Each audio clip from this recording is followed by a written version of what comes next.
They have 14 leadership principles and they live by those principles. And it's not today that their stomach full and they start talking about these fancy things.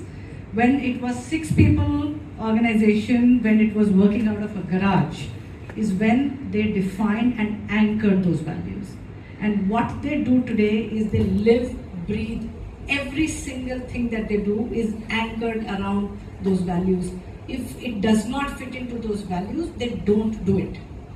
Okay? There is greed, there is money, there is revenue, there are things, the projects are shelved if it is not fitting the purpose. Okay? They are able to make those tough calls because they have the money. I get that. But when they had no money also, they lived with those values. Okay? One. The second one is take this to a very simple example back at home. A poor man or a rich man, the values are not necessarily compromisable. If they are compromised, they are not values. Okay? I will live with those principles even when I have 100 rupees or 100,000 rupees. Is what defines the character of that household. How are you growing up when you are a startup versus when you have a lot of money in the pocket?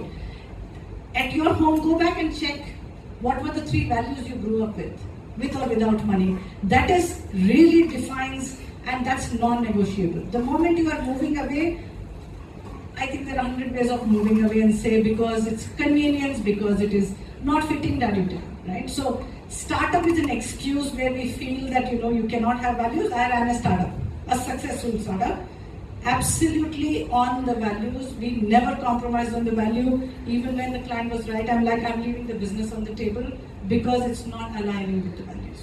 So it's a call and it really, really pays in the long run. That's my take. Difficult one, but it pays. So, thank you very much.